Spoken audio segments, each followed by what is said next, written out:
Hi all, ಎಲ್ರಿಗೂ ನಮಸ್ತೆ.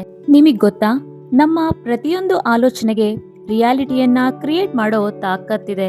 ಆದ್ರೆ ನಾವೆಷ್ಟು ಪಾಸಿಟಿವ್ ಆಗಿ ಯೋಚನೆ ಮಾಡಬೇಕು ಅಂತ ಅನ್ಕೊಂಡ್ರು ನಮ್ಮ ಮನಸ್ಸು ಯಾವಾಗ್ಲೂ ನಕಾರಾತ್ಮಕ ಆಲೋಚನೆ ಜಾಸ್ತಿ ಮಾಡ್ತಾ ಇರುತ್ತೆ. ಆದ್ರೆ ನಾವು ಪಾಸಿಟಿವ್ ಆಗಿ ಯೋಚನೆ ಮಾಡೋದನ್ನ ಪ್ರಾಕ್ಟೀಸ್ ಮಾಡಿದ್ರೆ ನಾವು ಮೆಂಟಲಿ ಅಂಡ್ ಫಿಸಿಕಲಿ ಹೆಲ್ದಿ ಆಗಿರೋದ್ರ ಜೊತೆಗೆ ನಮ್ಮ ಫ್ಯೂಚರ್ ಕೂಡ ನಮಗೆ ಬೇಕಾದಾಗೆ ಕ್ರಿಯೇಟ್ ಮಾಡ್ಕೋಬಹುದು. ಈ ಪಾಸಿಟಿವ್ ಥಿಂಕಿಂಗ್ ಅನ್ನೋದು ನಮ್ಮ ಮೇಲೆ ಡಿಪೆಂಡ್ ಆಗಿರುತ್ತೆ. ನಾವು ಹೇಗೆ ಯೋಚಿಸ್ತೀವಿ ಹಾಗೆ ಬಿಹೇವ್ ಮಾಡ್ತೀವಿ ಅಂಡ್ ಎಕ್ಸ್ಪೀರಿಯನ್ಸ್ ಮಾಡ್ತೀವಿ ಅಲ್ವಾ. ಕೆಲವೊಂದ್ಸರ್ತಿ ನಮ್ಮ ಲೈಫಲ್ಲಿ ಯಾವ ತರ ಸಿಚುವೇಶನ್ ಬರುತ್ತೆ ಅಂದ್ರೆ ಅದನ್ನ ಹೇಗೆ ಹ್ಯಾಂಡಲ್ ಮಾಡೋದು ಅನ್ನೋದೇ ತಿಳಿಯಲ್ಲ. ಸೊ ಇವಾಗ ಪಾಸಿಟಿವ್ ಆಗಿ ಹೇಗೆ ಯೋಚನೆ ಮಾಡೋದು ಅಂದ್ರೆ ನಮ್ಮ ಪ್ರತಿ ದಿನವೂ ಕೂಡ ಒಂದು ಪಾಸಿಟಿವ್ ಅಫರ್ಮೇಶನ್ ದೃಢೀಕರಣದಿಂದ ಸ್ಟಾರ್ಟ್ ಮಾಡಬೇಕು. ಅಫರ್ಮೇಶನ್ ಅಂದ್ರೆ ಇಟ್ಸ್ ವೆರಿ ಸಿಂಪಲ್. ನಮ್ಮನ್ನ ನಾವೇ ಬೂಸ್ಟ್ ಮಾಡ್ಕೊಳ್ಳೋದು, ಅಂದ್ರೆ ನಮ್ಮ ಬೆನ್ನನ್ನ ನಾವೇ ತಟ್ಕೊಳ್ಳೋದು ಅಂತ. ಪ್ರತಿದಿನ ನಾವು ನಮ್ಮ ಬೆಳಗ್ಗಿನ ಹೇಗ್ ಸ್ಟಾರ್ಟ್ ಮಾಡ್ತೀವಿ ಅನ್ನೋದ್ರ ಮೇಲೆ ನಮ್ಮ ಇಡೀ ದಿನ ಡಿಸೈಡ್ ಆಗಿರುತ್ತೆ.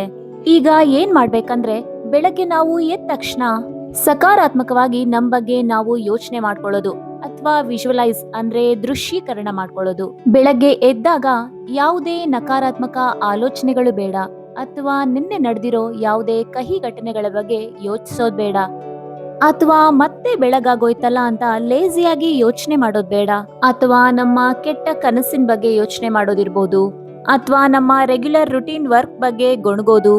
ಈ ತರ ಪ್ರಾಕ್ಟೀಸ್ ನ ಬಿಟ್ಟು ಬೆಳಗ್ಗೆ ಸ್ವಲ್ಪ ಬೇಗ ಎದ್ದು ಧ್ಯಾನನ ರೂಢಿಸ್ಕೋಬೇಕು. ನಮ್ಮ ಪ್ರತಿಯೊಂದು ಉಸಿರನ್ನು ಗಮನಿಸ್ಬೇಕು. ನಮ್ಮ ಶ್ವಾಸವನ್ನ ಗಮನಿಸ್ತಾ ನಮ್ಮ ಆತ್ಮ ಜೊತೆ ಒಂದಾಗ್ಬೇಕು. ಇದೇ ಆನಾಪಾನಸತಿ ಮೆಡಿಟೇಷನ್ ಧ್ಯಾನ. ಜನರ ಜೀವನವನ್ನ ಬೆಳಕಾಗ್ಸೋದಿಕ್ಕೆ ಆದಿಧ್ಯಾನಿ ಭಗವಾನ್ ಬುದ್ಧ ಈ ಧ್ಯಾನವನ್ನ ಲೋಕಾರ್ಪಣೆ ಮಾಡಿರೋದು. ಅಂಡ್ ಪಾಸಿಟಿವ್ ಅಫರ್ಮೇಶನ್ ಇಂದ ನಮ್ಮ ದಿನವನ್ನ ಶುರು ಮಾಡ್ಬೇಕು. ಬೆಳಗ್ಗೆ ಎದ್ದು ಕನ್ನಡಿ ಮುಂದೆ ನಿಂತ್ಕೊಂಡು ನಮ್ಮ ಕಣ್ಣಲ್ಲಿ ನಾವೇ ಕಣ್ಣಿಟ್ಟು ನಮ್ಮನ್ನ ಪ್ರೀತಿಯಿಂದ ನೋಡೋದು ಅಂಡ್ ನಮ್ಮ ಫಿಸಿಕಲ್ ಅಪಿಯರೆನ್ಸ್ ನ ನಾವೇ ಮೆಚ್ಕೊಳ್ಳೋದು ಅಂಡ್ ನಮ್ ಜೊತೆ ನಾವೇ ಪಾಸಿಟಿವ್ ಆಗಿ ಮಾತಾಡೋದು. ಇವತ್ತಿನ ದಿನ ನನ್ನ ಪಾಲಿಗೆ ಬೆಸ್ಟ್ ಆಗಿರುತ್ತೆ ಅಂತ ಅಫರ್ಮ್ ಮಾಡ್ಕೊಳ್ಳೋದು. ಇವತ್ತು ಮಾಡ್ಬೇಕು ಅಂತ ಅನ್ಕೊಂಡಿರೋ ಎಲ್ಲ ಕೆಲ್ಸಗಳನ್ನ ಸೂಪರ್ ಆಗಿ ಮಾಡ್ತೀನಿ ಅಂತ ಅನ್ಕೊಳ್ಳೋದು. ಸೊ ಟೋಟಲ್ ಆಗಿ ನಮ್ ಬಗ್ಗೆ ನಾವೇ ಬೆನ್ ತಟ್ಕೊಂಡು ಒಂದು ಬ್ಯೂಟಿಫುಲ್ ಆಗಿರೋ ಎನರ್ಜಿ ಜೊತೆ ದಿನ ಸ್ಟಾರ್ಟ್ ಮಾಡೋದು. ಅಂಡ್ ನಾನು ಒಳ್ಳೆ ವಿಷಯಗಳ ಬಗ್ಗೆ ಮಾತ್ರ ಫೋಕಸ್ ಮಾಡ್ತೀನಿ ಅಂತ ನಮ್ಮ ಮನ್ಸಿಗೆ ವಾರ್ನ್ ಮಾಡ್ಬೇಕು. ಈ ಗಾಸಿಪ್ಸ್ ಇಂದ, ಕ್ರಿಟಿಸೈಸ್ ಮಾಡೋದ್ರಿಂದ, ಜಡ್ಜ್ಮೆಂಟ್ ಇಂದ ದೂರ ಇರಬೇಕು. ಈ ಬೆಳಗ್ಗೆ ಎದ್ದು ಧ್ಯಾನ ಮಾಡೋದ್ರಿಂದ ನಮ್ ಬಗ್ಗೆ ನಮಗೆ ಫೋಕಸ್ ಜಾಸ್ತಿ ಆಗುತ್ತೆ.